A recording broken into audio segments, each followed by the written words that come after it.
17104.com.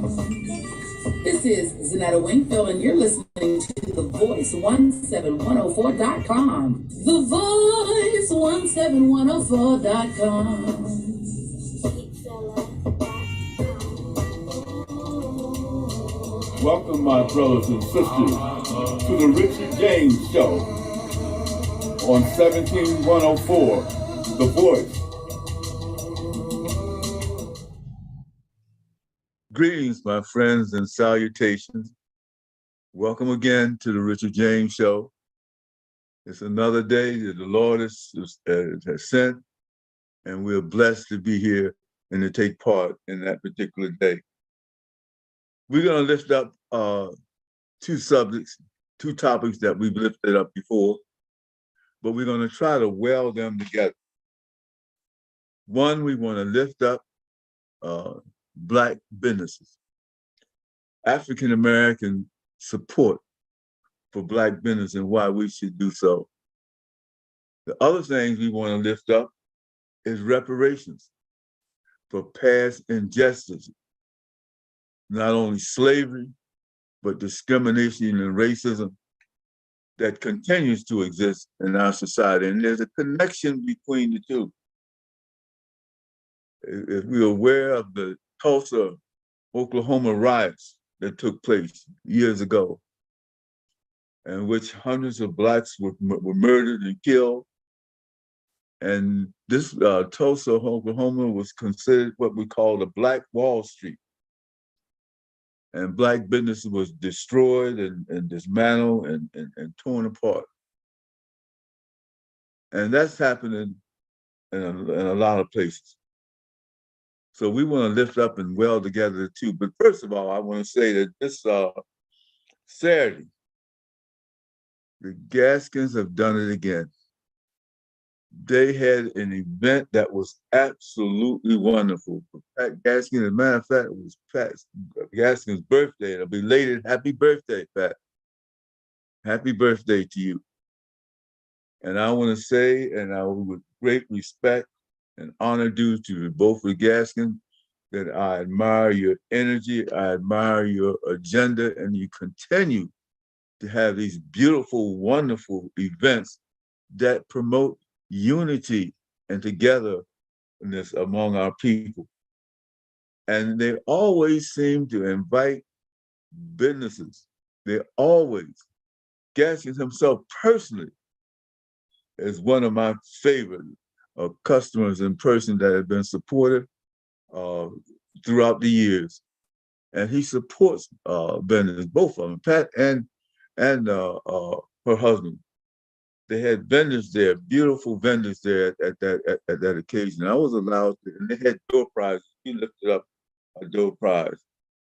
And I had just a few minutes to speak.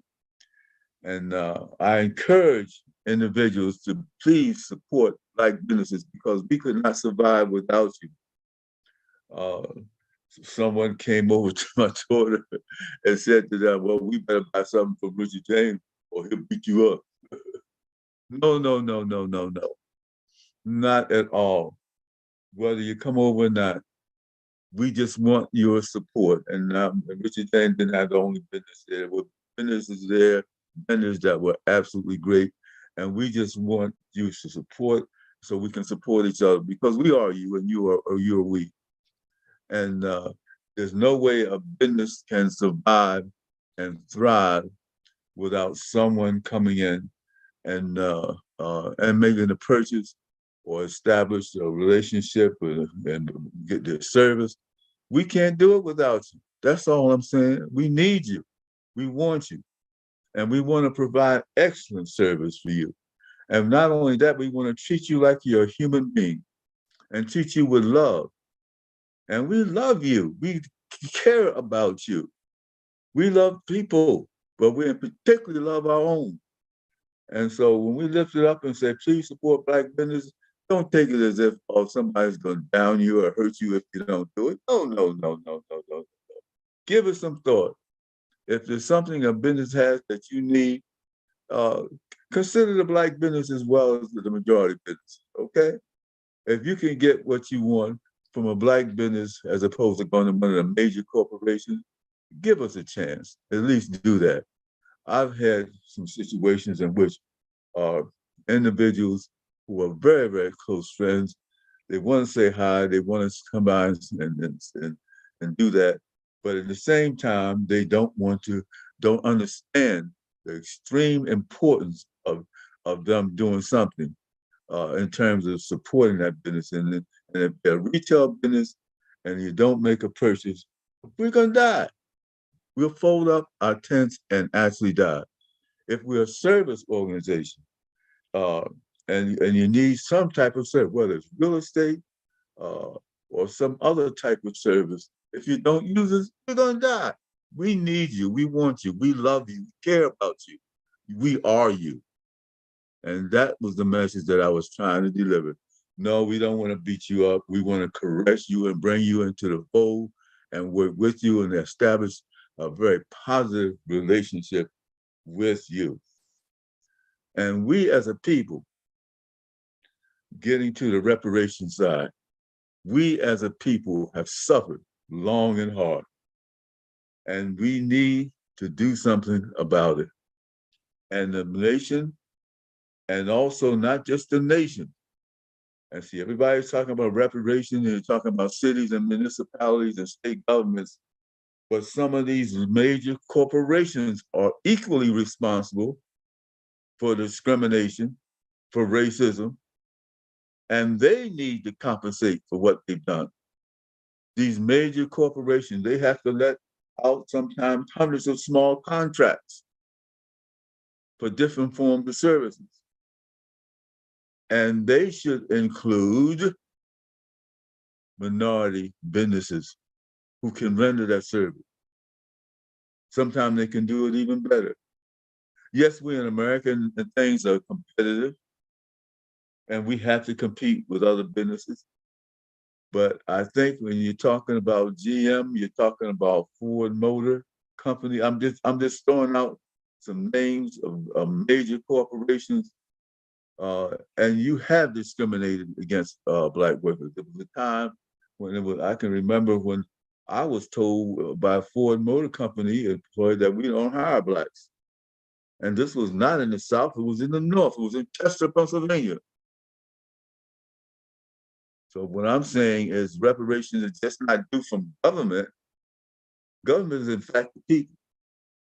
Because government, what it does is handle the money and funds that it derives from taxation and other government fees. So they're the people. But I'm saying major industry that have built their foundation and their profit off of the people need to contribute to reparations and begin to tear down the walls of bigotry and discrimination and racism. And how do you do that? You make sure that people are considered on an equal basis, that businesses are considered on an equal basis, and contract and services. You take a major corporation, there's every dozen, maybe hundreds of small contractors that contribute. Give us an opportunity to contribute also. Remember us. Remember who we are. So I'm saying that there is a relationship between uplifting small businesses and reparations. Reparations. There's a relationship, and we bind the two. And for you, our African mothers and brothers and sisters, and other brothers and sisters, we love you. We need you. And we can do a better job if we unify and come together as if we separate and go our separate ways. That's a blessing. Okay, we got several videos that we brought in to help to accent the point. And we're going to start right now with our first video, and you will understand why we've lifted it up. Let's go. In 2014, writer Ta-Nehisi Coates' article for The Atlantic, The Case for Reparations, went viral, tracing everything from the racial terror of slavery to the rampant housing discrimination of the 20th century. Coates made the case for financial reparations for the descendants of those who were enslaved in the US. However, the argument for reparations extends back much further than 2014 and also has significance beyond the Black American community. So today we're talking about one of the most controversial topics moving through American politics for over 150 years, and we're going to explore a few key things. First, we'll look at examples of reparations that have been made to other communities across the globe. Next, we'll trace the history of the arguments for and against reparations to Black Americans. And finally, we'll discuss where the arguments around reparations stand in the US today. Articles like Coates' often focus solely on the history and arguments for reparations for Black Americans who are the descendants of slaves because of historic harm inflicted on that community by the US government. But there's actually a much larger conversation to be had. Before we dive into the then and now of reparations debates, we should first look at the global and historical precedents. So let's start with two examples from the US. Japanese American survivors of the internment/concentration camps of World War II and Native Americans. The Civil Liberties Act of 1988, spearheaded by people like Congressman Norman Mineta, who was himself a survivor of Japanese American internment, was a watershed moment for this community. The bill, which was followed by a formal ceremony for survivors in 1990, issued checks for $20,000 and a letter of apology to over 80,000 people after 120,000 were forced into American camps during World War II. And you can learn more about the history of concentration camps in our video, Concentration Camps Are Older Than World War II, right here on our channel. There were also earlier reparations paid to Native American communities. The Indian Claims Commission was created by Congress in 1946 and lasted until 1978. The commission was led by commissioners appointed by the president, and tribes and nations were given 5-year spans to file complaints. The commission could only make monetary awards since the return of land was explicitly excluded. Over the course of its history, approximately $1.3 billion was awarded to 176 tribes and nations. According to Aaron Blakemore at History.com, this amounted to approximately $1,000 per person of Native ancestry, and much of the money was kept in trust or earmarked for reservation projects. But we should note that the commission has also been accused of chronic mismanagement. A separate agreement was made with Congress in 1971 when $962 million worth of Alaskan land, about 44 million acres, was awarded to Native groups in exchange for them giving up claims to land in the rest of the state. But again, the money was not given directly. Regional and village corporations were placed in charge of the land, and beneficiaries were given shares of stock in those corporations. Although these aren't the only examples of the US paying reparations, they do establish a pattern. When historic harm has occurred, the US government has been prepared to make amends, either through legislation or financial payments or both. Now let's look internationally. Two of the best known cases of government reparations occurred in Germany after World War II and South Africa after the end of apartheid. First, Germany. In the wake of World War II and the systematic genocide of approximately 6 million Jewish people, the German government, as well as many German banks and financial institutions, paid billions of dollars to Israel and to individual survivors over the course of decades. The German reparations program was created in 1952, when the first Chancellor of West Germany, Konrad Adenauer, signed the Luxembourg Agreement with Israel. And as of its 60th anniversary in 2012, the agreement had seen Germany pay out approximately $89 billion. The requirements and payouts have varied as the generations who lived during the war have aged and died. For example, in 2011, the requirement for receiving compensation as a survivor of a ghetto was reduced from 18 months spent living there to 12 months. And in 2012, the program was open to survivors who lived under Soviet rule countries, making approximately 80,000 people eligible for payments of $3,250. Now let's turn our attention to reparations made in South Africa. In this case, the reparations came more in the form of truth-telling and public hearings rather than direct financial payments. In 1994, after Nelson Mandela was elected president after the country's first democratic and free elections, the country looked for ways to heal the harm caused by previous regimes. Under South Africa's apartheid government, there had been years of racialized violence against the Black population. Laws banning interracial marriage and requiring Black citizens to live in under-resourced communities and carry identification documents were just some of the violence committed under apartheid. But the South African Truth and Reconciliation Commission, also known as the TRC, set up nationally televised hearings where Black South Africans were able to publicly name the indignities they had been forced to suffer over decades. Although many of the perpetrators showed little remorse, the TRC started in 1995 with testimony from 21,000 survivors, 2,000 public hearings, and 7,112 amnesty applications that shed light on the government's systematic abuses. The TRC shone a national and international spotlight on the human rights abuses of the apartheid era. However, the financial reparations promised through the TRC were extremely limited. In 2003, President Thabo Mbeki announced that one-time payments of around $4,000 each would be made to 18,000 survivors of apartheid who testified before the TRC, and the rest of the money would be placed into development programs for all South Africans. Through these examples, we can see that reparations can take many forms. It can be through direct payments, apologies made, community investments, or truth told. But what these disparate examples demonstrate is that reparations for past harm are a possibility and have been historically throughout the 20th century. So what about that old contentious argument about reparations for the US's involvement in slavery?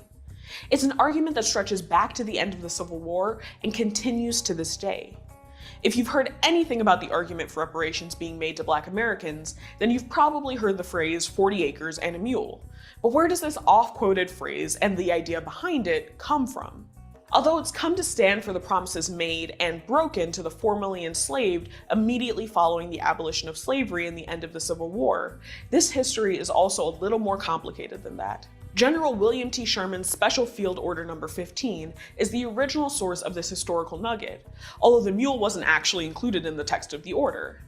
According to an article by historian Henry Louis Gates Jr., the order was an important post-war decision for a few key reasons. Issued on January 16, 1865, it came after Sherman, a Union general, and Secretary of War Edwin M. Stanton met with 20 Black community leaders in Savannah, Georgia 4 days earlier. The leader suggested that what newly minted Black citizens wanted most was land. One of the leaders, Reverend Garrison Frazier, is quoted as saying, "The way we can best take care of ourselves is to have land and turn it and till it by our own labor, and we can soon maintain ourselves and have something to spare. We want to be placed on land until we are able to buy it and make it our own."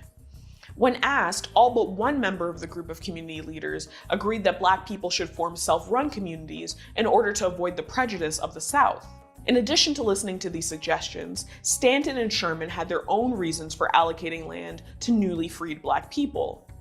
First, they were looking for ways to weaken the morale and financial stronghold of Southern Confederate landowners. And second, they sought a solution for how to provide for the millions of newly emancipated Black people who had either followed the Union into battle or been set free by the Emancipation Proclamation. The actual text of Sherman's field order is broken into 7 parts with 3 key takeaways. Section 1 notes that these highlighted lands were to be set aside for newly freed Black people. Section 2 notes that the settlements would be governed and run by Black people, and Section 3 allocated plots of up to 40 acres out of the 400,000 acres seized and set them aside for this purpose. Sherman later ordered that the army could lend a mule to the new settlers, hence the second part of this famous phrase. Although Special Field Order 15 was quickly approved by President Lincoln, it was also short-lived. President Andrew Johnson, who followed Lincoln, was a sympathizer of the South and overturned the order the same year it was issued, returning the land to the plantation owners who had originally possessed it. But the phrase 40 acres and a mule would continue to be a rallying cry for the forgotten promises of the Reconstruction period, as well as a symbol of the hope of justice for descendants of the enslaved. Sherman's Special Field Order No. 15 wasn't the last time that reparations would be paid to members of the Black community. In fact, there are several instances of particular members of the Black community receiving reparations and amends from state governments and the federal government for individual instances of abuse. Take, for example, the survivors and descendants of the Tuskegee syphilis study, which took place from 1932 to 1972.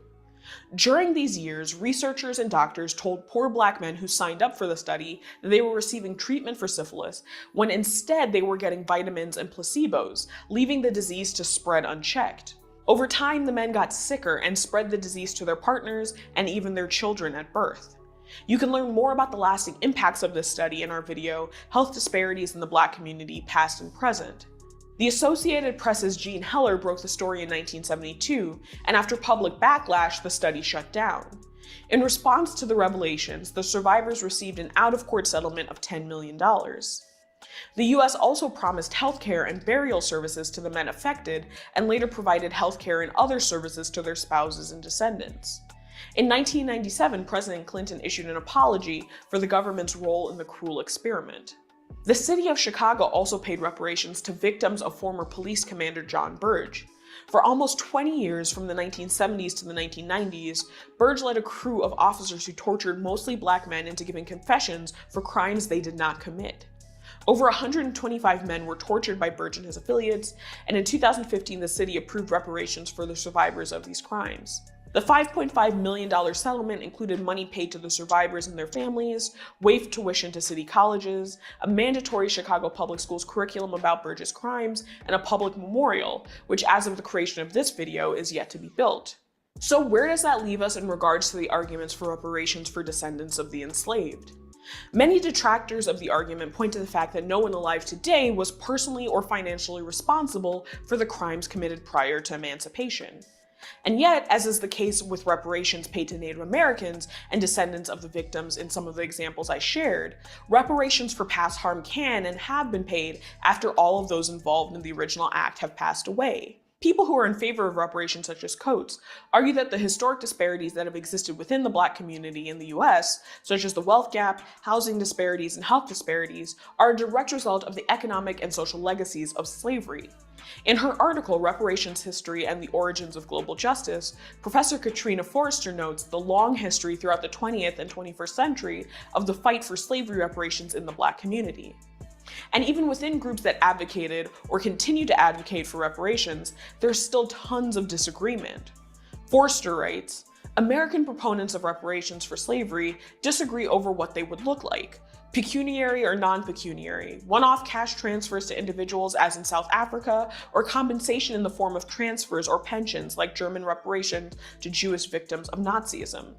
Public investment, group-specific banks, trusts, or funds, the return of land, job guarantees for Black workers. There are disagreements over what reparations are for and how they should be calculated, whether they should compensate unpaid slave labor, unjust enrichment of slaveholders, wrongs suffered in the Jim Crow South, or wrongs suffered because of institutional racism in home buying, segregated education, and so on in the North.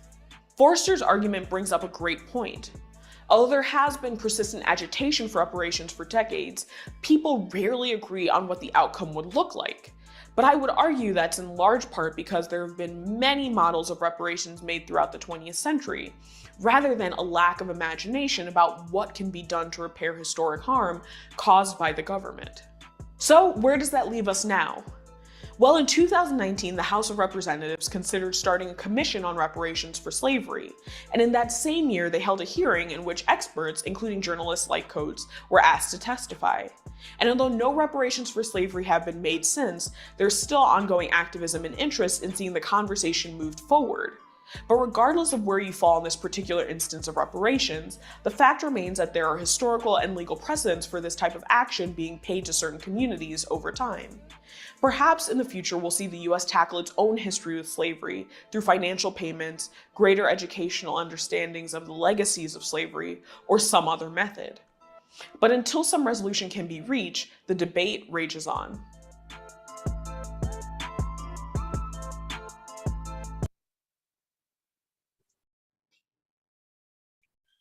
That is a tremendous video. It gives you factual information on the whole issue of reparations. Let me step back for a minute and talk about the event that occurred on Saturday, sponsored, produced, and put together by the Gastons. Let me tell you, it was, and I forgot to tell you that we uplifted Mother's Day. Mothers were lifted up at the event. This was all built around mothers. I think it is tremendous, the type of events that the Gaskins have been doing, the positive. and they always lift up small businesses. They always, and there were a number of small businesses in the room. And the thing that I love about it is that it was well planned because it rained on Saturday. And so they had to change the venue and they had planned it ahead of time. And so they were able to take that venue and move it into the mall over in the Colonial Park. I said, this is absolutely wonderful. And when I got there, oh, they had a number of people were selling garments and clothing. They had all kinds of service. They had caterers there. Uh, my daughter was there selling her books. It was a wonderful event. Again, if you guys don't mind, I want to lift you up and praise you and say thank God for you. You're doing a wonderful job. This journey, we are supposed to be doing things to help each other, and certainly the Gaskins are really taking care of business and doing it. And I appreciate an invitation and being allowed to be a part of something so wonderful and so positive. Back to our issue of reparations and small businesses. Small business cannot survive without unity and support from customers. African Americans can give us a real boost by supporting them. Appreciate it. That doesn't mean it's all on you. I've had some white folks that come up to me and say, hey, am I allowed to buy this? And I'm like, it was stunned at first. I said, well, if you didn't buy it, I'd be in pretty bad shape. I'm not going to rule out you because you're white. We sell to whoever wants to come up and we want to make the purchase. And the way I do it is like this stuff. Me, it's historical. It's being able to explain individuals what this statue meant, what these clothes meant, where it made, that kind of thing. But small businesses need support. And again, I'm going to reiterate that I think is extremely important. Not only that small business give us the kind of support that we need, but that major corporations do the same thing. We've got to have support of major corporations because they're doing business in this country and they have small contractors that they can uplift. Okay, but another video that we want to raise up, and they're also on that same topic. Thank you. And Tulsa's history is casting a larger light on the long-term effects of institutional racism, lost income and opportunities, and the toll this all takes on the financial well-being of Black Americans. The wealth gap that Yamiche just mentioned and reported on is believed to have widened last year during the pandemic, and it exists among all levels of education. We explore this now in the president's initiatives with William Darity. He's a professor of economics and African American studies at Duke University. He has long studied and written about this. Professor Darity, very good to see you. Thank you so much for joining us. We know what happened in Tulsa 100 years ago, horrible in human terms. What about in economic terms? What did it mean over time, not only for the people of Tulsa, but more broadly for Black Americans across this nation? So it's been estimated that the property losses, apart from the casualties and death, the property losses are estimated at a present value of in excess of $600 million today. And the implications across time have to do with the deprivation of resources for multiple generations. Tulsa is only one example or one instance of this type of atrocity. There were upwards of 100 massacres of this type that took place in the United States from the end of the Civil War into the 1940s, which had tremendous implications for the capacity of previous generations of Black Americans to provide resources for subsequent generations. And you've done, a lot of thinking, a lot of writing about what is due. Not only the individuals who experienced these massacres, riots across the country, but to Black Americans across time. And what in general do you believe is owed? So I believe that the difference in wealth between Black and white Americans best captures the cumulative intergenerational effects of all of these atrocities, including the fact that at the very end of the Civil War, Black Americans were promised 40-acre land grants that were never delivered. And so if we look over time, the Black-white wealth gap is a consequence of what has occurred over multiple generations, and it captures the disadvantage that has accumulated for current generations.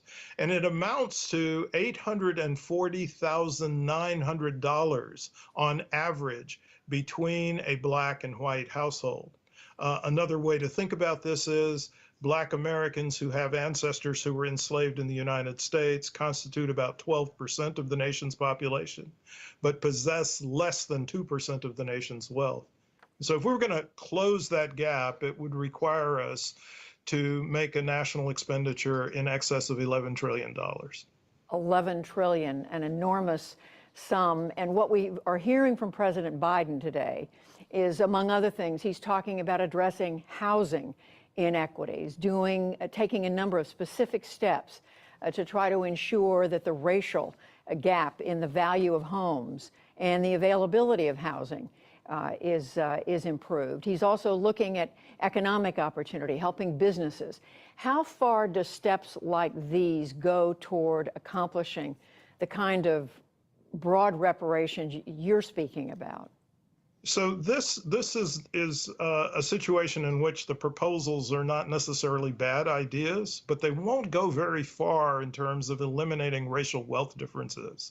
The amounts are simply too small, and the focus is targeted on specific asset areas that are not necessarily the full range of assets in which there's a difference in Black and white wealth ownings.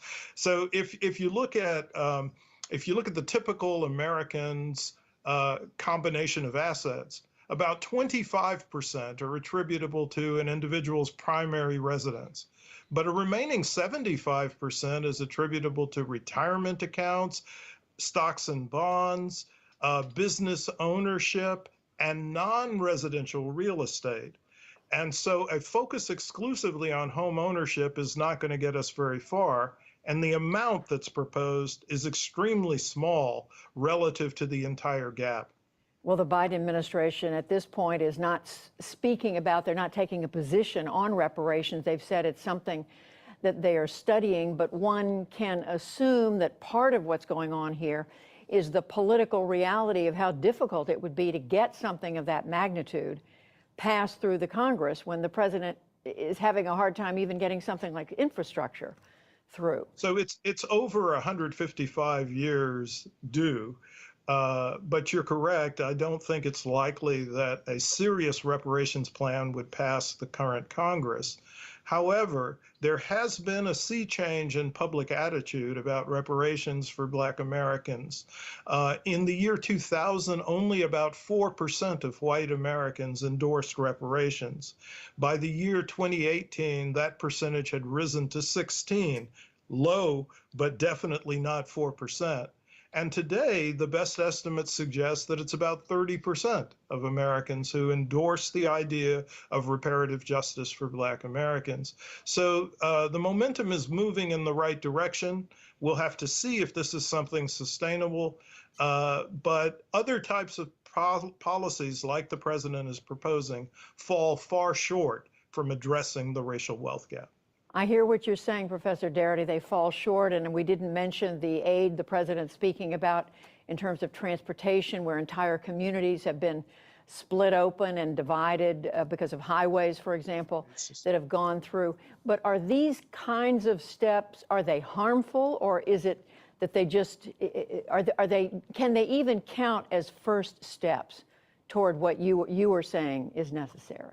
If they were indeed steps that held the promise for a comprehensive effort in the future, then I'd be more enthusiastic about them. These are not bad things to do. They just will not have much of effect on the Black-white wealth. And finally, if you could say something right now to President Biden about what else he should do, what would it be? I think it would be very, very exciting and encouraging if he were to appoint a presidential commission to address the history of racial atrocities in the United States and design a full-scale proposal for reparations. He has said that he's in favor of some type of commission, but it seems that it's a congressional commission that he's referring to. I think it would be very impressive if we had a presidential commission to take on that task. Professor William Darity of Duke University, we thank you very much. Thank you for having me.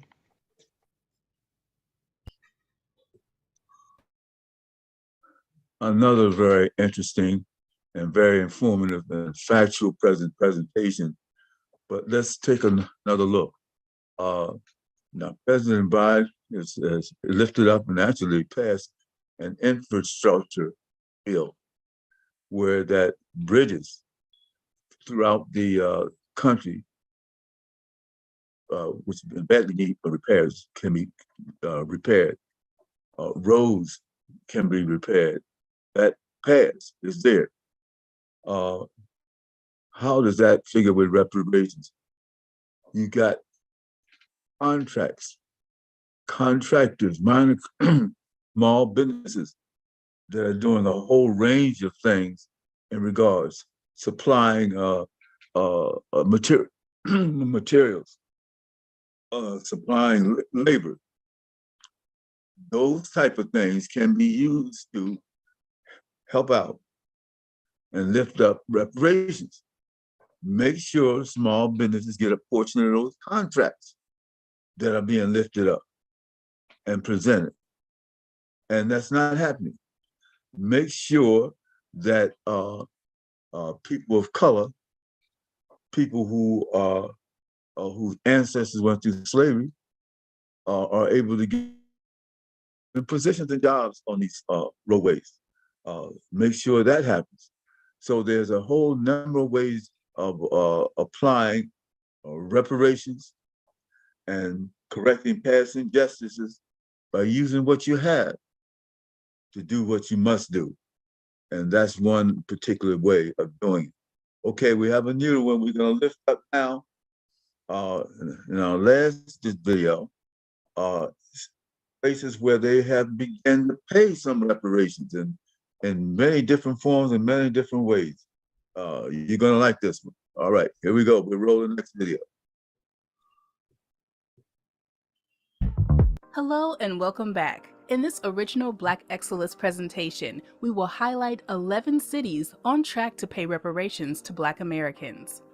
Welcome to blackexcellence.com, the site where we share Black excellence, opulence, and affluence.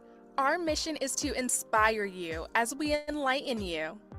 Reparations for Black Americans have been debated since the end of slavery, but the only people compensated were slave owners. The federal government reneged on a promise to provide freed slaves with 40 acres and a mule, and Congress has introduced a series of reparation bills that simply went nowhere. But the tide may be changing. Although the pace for approving reparations can be described as woefully lethargic, there are some reparation initiatives that are now starting to gain some meaningful momentum after years of contemplation. There are hundreds of communities across America who are now bringing the discussion before their city councils, and there are even a handful that have voted for and approved commissions to perform studies and engage the community. These commissions have not only drafted proposals on how to fund these potential reparation programs, but they have also presented recommendations on how to implement. In the midst of these efforts, a group of mayors have come together under a coalition named MORE, which is an acronym for Mayors Organized for Reparations and Equity. We salute these mayors, their city councils, and their communities for taking the bold step to first apologize and then take corrective action to help bolster Black home ownership, improve the infrastructure of predominantly Black neighborhoods, and offer education and employment opportunities. In this original Black Excellence presentation, we want to highlight the 11 cities on acting now to distribute reparations to Black Americans. So without further ado, let's get started. Number 1, Evanston, Illinois. In March of 2021, the City Council in the Chicago suburb of Evanston became the first U.S. city to make reparations available to its Black residents for past discrimination and the lingering effects of slavery. The effort is to directly acknowledge and address the historical harm done to Evanston residents through discriminatory housing policies, unfair city ordinances and practices, and inaction by the city. After a 2-year study, the City Council voted 8-1 to begin making good on its pledge to distribute $10 million over the next 10 years with the distribution of $400,000 to eligible Black households. Each qualifying household would receive $25,000 for home repairs or down payments on property. The money will not be given in cash, but paid directly toward a mortgage balance, down payment on a home purchase, property taxes, or home improvement contractor. The program is being funded through donations and revenue from a 3% tax on the sale of recreational marijuana. Qualifying residents must either have lived in or been a direct descendant of a Black person who lived in Evanston between 1919 to 1969, have identified as Black on an official document, and must be at least 70 years old. Number 2, Asheville, North Carolina. The city of Asheville has committed $2.1 million toward funding reparations, an initiative it began in the summer of 2020 when it joined a number of other U.S. cities which have voted to address their histories of racism and discrimination. The Asheville City Council approved a budget amendment in June 2021 to pull the money from city land purchased in the 1970s as part of the city's urban renewal programs that ripped apart Black communities. In passing its historic reparations, Asheville is apologizing for the city's role in slavery, discrimination, and denial of liberties for Black residents. This is a bold step in the right direction and will hopefully result in the city directly addressing the creation of generational wealth, economic mobility, and employment opportunity in the Black community. The City Council is still working to determine how the reparations will be implemented. It previously said the reparations would not include direct payments, but would mandate investments in areas where Black residents face disparities. While the amount is almost double what was allocated in earlier presentations, some community members argue that $2.1 million isn't enough and that the money should go towards helping Black residents become new homeowners. Number 3, Durham, North Carolina.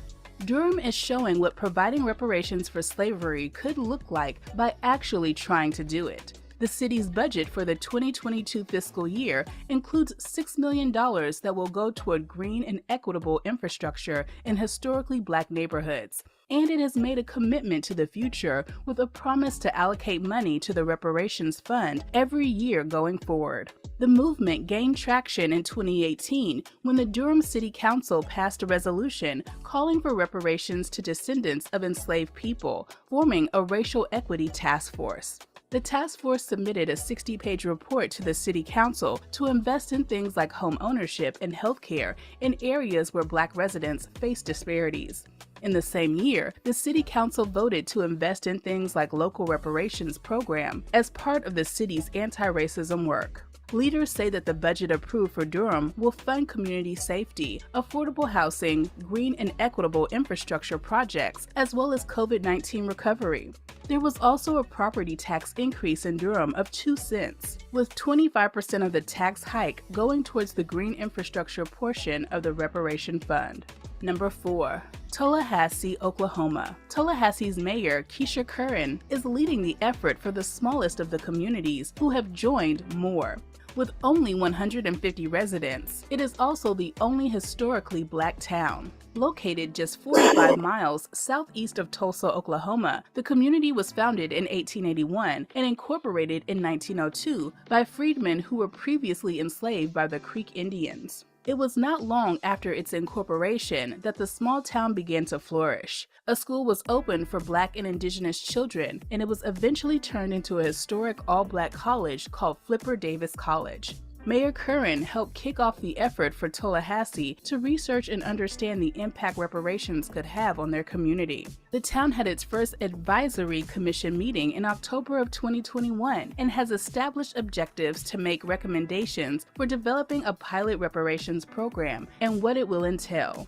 There isn't a sales tax in Tallahassee, so there isn't a consistent inflow of funds for them to tap into. Therefore, Tallahassee will have to rely on partnerships and learning innovative strategies to rebuild infrastructure for its next century of its residents. Number 5. Providence, Rhode Island. Providence took a giant step forward in March 2021 on its path to making race-related reparations. City leaders unveiled the findings of a study that examined some of Rhode Island's troubling history related to slave trade and racist policies. The study is the first part of the process, the truth-telling phase. The city partnered with the 1696 Heritage Group, whose leader, Keith Stokes, authored the 200-page report focusing on a separate and unequal existence of Black, Indigenous, and people of color communities in the state, documenting Rhode Island slave trade details and stories of discrimination. The truth-telling phase is expected to be followed by a reconciliation process to engage with the public about the details in the report. Some of that may look like community meetings, interactive experiences, and one-on-one engagement to publicly recognize the wrongs uncovered in this study. But the final phase, municipal reparations, has garnered the most attention, complicated in part by the unanswered question of how the cash-strapped city could pay reparations. The city leaders in Providence have discussed and considered reparations for some time, but it was sparked after a conversation about equitable access to healthcare during the coronavirus pandemic.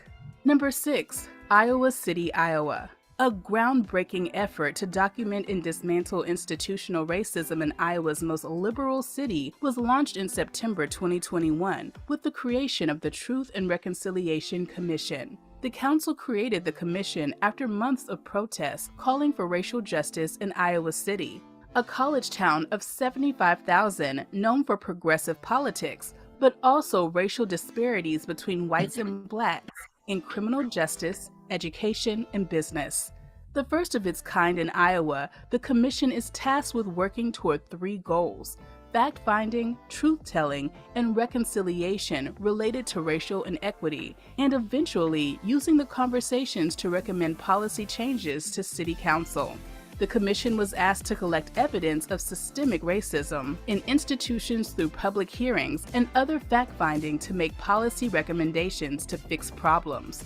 The commission was also charged to promote truth-telling through art, media, and other channels, as well as reconciliation between citizens of color and white residents, who make up 75% of the city.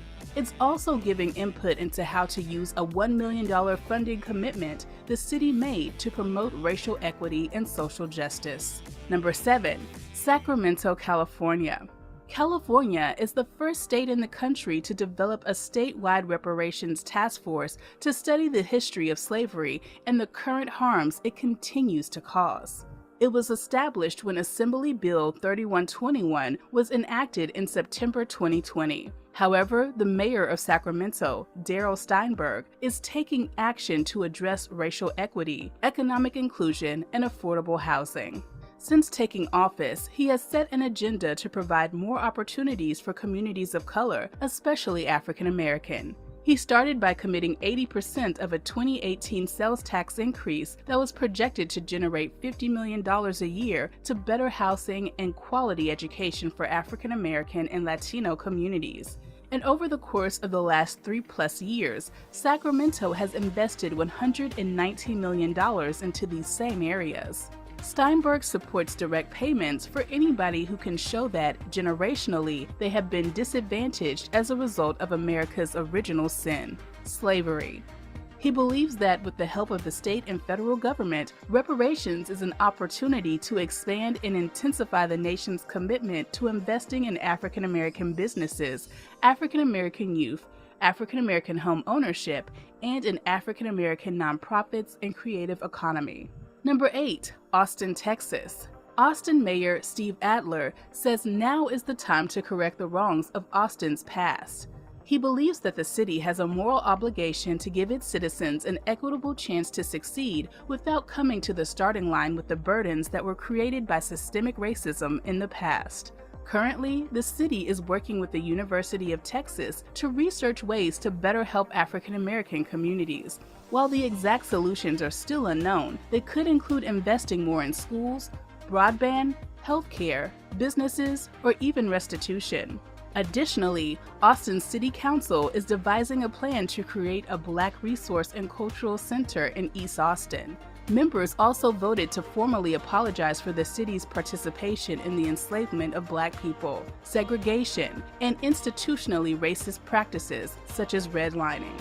Council members cited racial disparities among Austinites when it came to life expectancy, homelessness rates, median family income, the likelihood of being harassed and arrested by police, college graduation rates, and health insurance coverage. Austin is committed to give its African American citizens support and resources, but also fully understands its limits without full support at the state and federal level. Number 9, St. Paul, Minnesota. From policy changes and federal apologies to direct cash payments, the question of reparations to Black Americans has gained momentum in St. Paul, but the scope of the discussion remains undefined. In January 2021, the city of St. Paul apologized for its role in institutional racism and unanimously passed a resolution to form the St. Paul Recovery Act Community Reparations Commission. The commission members say they're approaching the question of reparations as an open-ended one and conducting community surveys to help guide their work. The possibility of direct cash payments to Black families has been popular in some 200 surveys, but questions remain how to fund those payments. Such a request might require private sector, state, or even federal buy-in. They are considering direct payments, tax benefits, housing assistance, or educational assistance. Reparations have struck some critics as an odd discussion in Minnesota, which was always a free territory. Still not being a slave state doesn't mean Minnesota wasn't touched by the institution of slavery or the long-standing racial disparities that followed it. Today, Minnesota's disparities in areas such as housing, income, and educational attainment are among the worst in the nation. Number 10, Amherst, Massachusetts. The city of Amherst is currently working to develop a reparations plan that will benefit Black people who have faced hundreds of years of discrimination and injustice in their city. Amherst will model its reparation program after Evanston, Illinois, who plans to distribute funds to qualifying households for down payments or home repairs. The African Heritage Reparation Assembly released its initial report during the summer of 2021.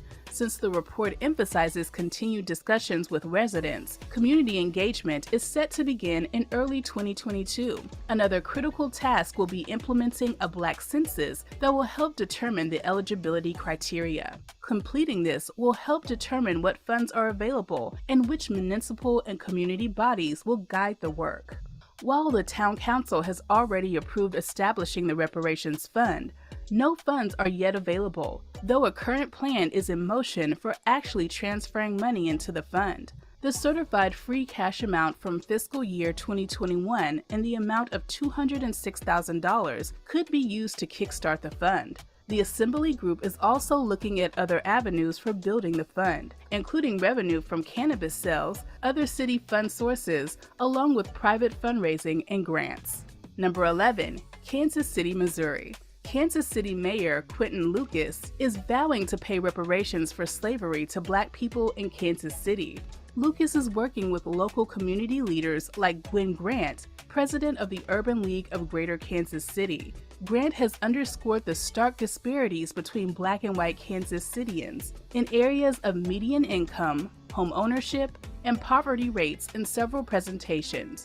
To address these gaps, they have joined other local organizations to form the KC Reparations Coalition. The group is currently working to identify discriminatory damages that affected Black Kansas Cityans, from slavery through the present. The coalition believes that reparations is a critical part of the process of repairing, healing, and restoring Black Americans who have been injured by the racist practices of governments, corporations, or institutions. Their proposal could include cash payments, down payments on new homes, stipends to buy vacant land, grants for home improvements, economic development programs, college scholarships and free tuition, and elimination of laws or practices that led to Black residents' oppression in the first place. The coalition is very optimistic and will be presenting their findings to the mayor, city council, and community members as a key step in approving a reparations program. In closing, we also want to give honorable mention to other cities like Detroit, Michigan,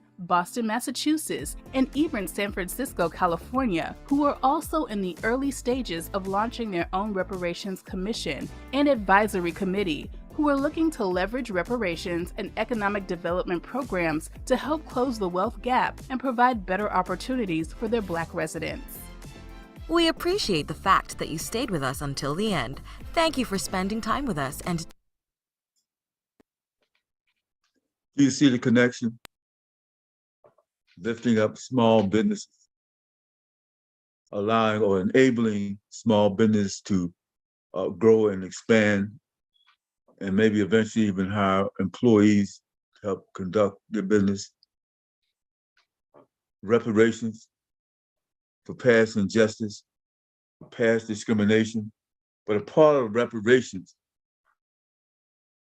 is changing those systems that are currently in place that cause inequity, that cause a lack of opportunity.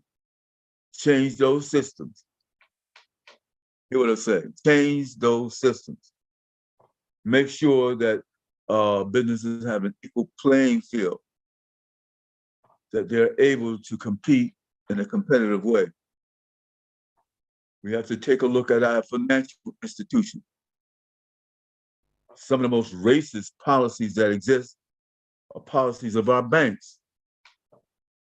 They structure their systems, their credit ratings, their qualifications rating, in order not to allow small businesses, particularly the people of color, to be able to get loans.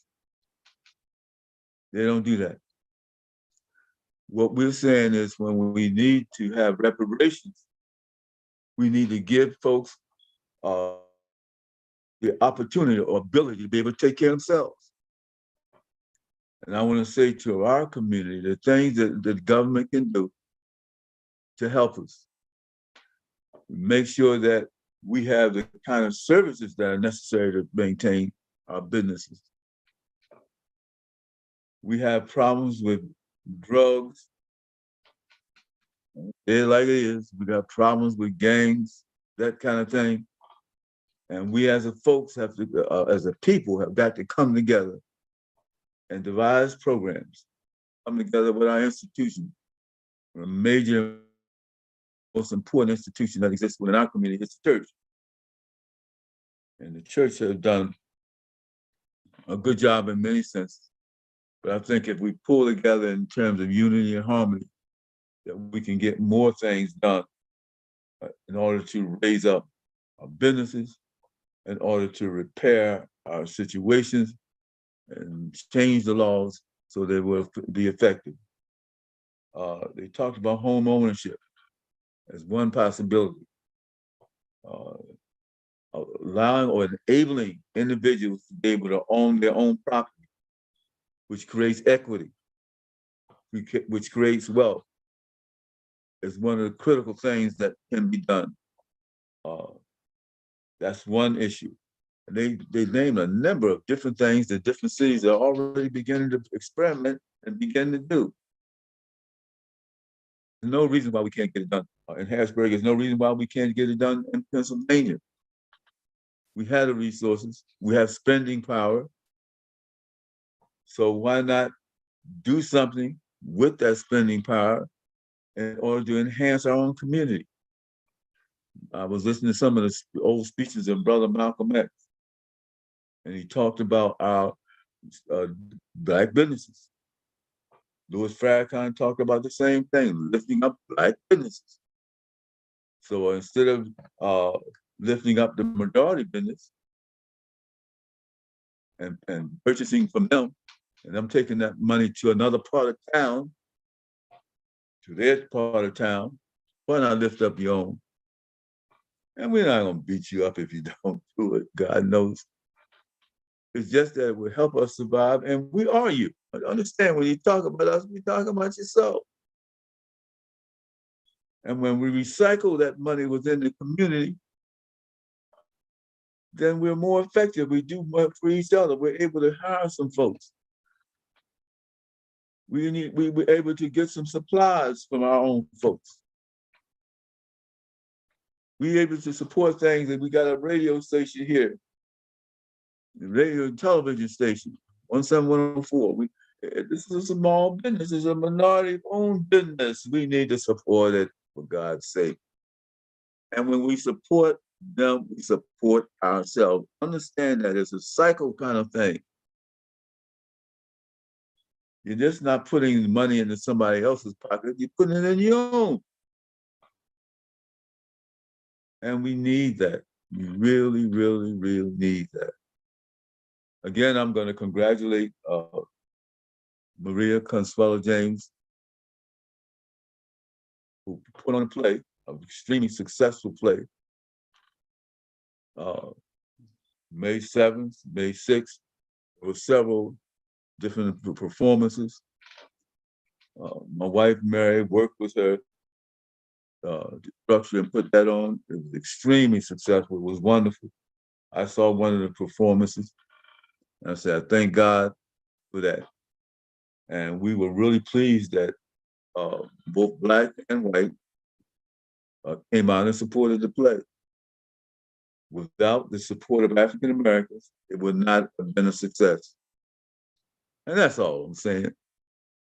Yeah, I'm not going to beat you up if you don't do it. I'm just going to love you, and we're going to recycle the money. Because as a result of that play, a number of the actors, we were able to get a small repentance for doing it. Some of the major corporations came in. Again, there we go. And helped and supported the play. So they were able to put it on. That's what I'm saying. We're all bound together. We are all together as one. Major corporations, government. In this incident, it all came together and was an extreme success. Well, I always close out my show, but let you know that I'm still at the Lebanon Valley Farmers Market. Some wonderful things are going on down there in Lebanon. The new owners trying to create and bring in more vendors. This is a picture of some of the things we have. We have oils, we have statues, we have original paintings from Guinea-Bissau.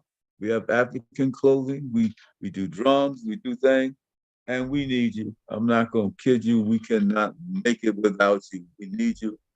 Here's a beautiful picture of Reverend Dr. Gaskin, who has been so supportive. Thank you, Dr. Gaskin. You've been a great supporter, and you've been a great friend. God bless you. This is some of the items that we put up at the Black History Program. Clothing, drums, that kind of thing. And it's truly a blessing, truly a real blessing. We continue to do things. We're getting up in age, but thank God for it. And I want to thank 17104 for lifting up and making this kind of presentation of these pictures. And also just allowing us every week to come on and to tell our story, tell our broadcast story. So again, thank you again, and God bless you, and may heaven smile upon you and be gracious unto thee. Lift up our hands and our hearts to the Lord. Thank you so much. Until next week, so long. This is Richard James signing off. Take care. Bye-bye.